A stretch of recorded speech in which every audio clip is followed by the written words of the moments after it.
Et cette deuxième mission est physique. C'est-à-dire que cette catégorie va s'occuper du bien-être des populations, en allant rendre visite aux malades, en priant pour ceux qui sont dans des situations compliquées, en guérissant les malades. Et les apôtres vont maintenant se focaliser sur l'annonce de la parole. Voilà comment le ministère du Seigneur se retrouve divisé en deux parties et dirigé par deux personnes, deux blocs, deux catégories de personnes. On se retrouve donc, d'une part, avec le ministère de la parole et d'autre part, le ministère du service. Là, c'est clair. Alors, le ministère de la parole est assuré par les apôtres. Et le ministère du service est assuré par les diacres. Il y a donc eu, ce jour-là, dans les actes des apôtres, une sorte de passation de pouvoir. Les apôtres qui avaient été investis par le Seigneur vont donc passer le pouvoir à une catégorie nouvelle qui va être appelée ministère. Ministère diaconal, pour qu'ils puissent exercer l'autre dimension de la mission du Seigneur. C'est pour cela que finalement, cette mission, ces personnes, les 7 personnes que nous avons lues, n'ont pas été désignées comme permanentes, mais le ministère diaconal va s'imposer à cause du fait que les apôtres annoncent l'évangile et de plus en plus les gens sont nombreux, ils ne peuvent plus s'occuper de la population. Il faut donc qu'on crée un ministère et ce ministère va finir par s'imposer comme une place tournante, comme une absolue nécessité. Et ce ministère-là, c'est le ministère diaconal qui s'est imposé comme une nécessité, comme un point focal qu'on ne peut plus éviter pour faire une église.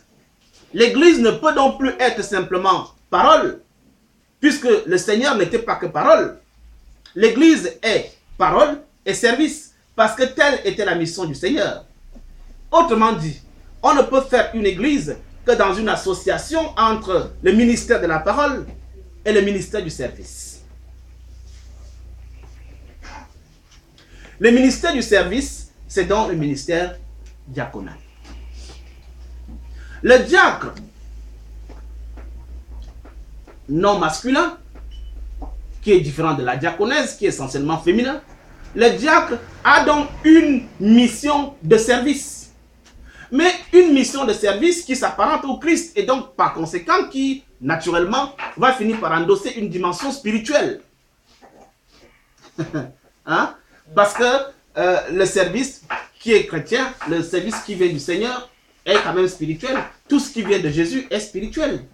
La mission du diacre, qui est service, va forcément épouser une connotation spirituelle, puisqu'elle vient du Seigneur. C'est pour cela que quand on lit dans 1 Timothée, on voit les qualités d'un diacre. Il faut que le diacre soit saint. Et même les apôtres ont dit, choisissons parmi les hommes des personnes qui remplissent un certain nombre de critères, n'est-ce pas? Le diacre a donc besoin de remplir un certain nombre de critères. Pourquoi? Parce que les seules possibilités intellectuelles ou bien sociologiques ne peuvent pas permettre à un diacre d'assumer ses responsabilités s'il n'est investi d'une mission spirituelle ou d'une dimension spirituelle. C'est-à-dire que de toi-même, par tes connaissances et par tes pouvoirs, tu ne peux pas assurer le ministère de diacre. Ou en mien, je disais à mon père, au pasteur, que le problème que j'aurais, moi, c'est que si par mégarde, on me dit, oh, tu vas aller être pasteur en mouvement dans ma belle famille. Je crois que je serais tellement injurié parce que j'ai du mal. Je voudrais expliquer ce que je dis dans une langue claire. On me comprendra comme moi. Je vais mélanger boulot et français. Jésus-Christ, notre Seigneur, notre Sauveur, est venu dans le monde pour sauver le monde, n'est-ce pas? Et quand il est venu dans le monde, il avait une double dimension, il avait une double mission. Annoncer la bonne nouvelle du salut, qui donne le salut, et nous donner la vie.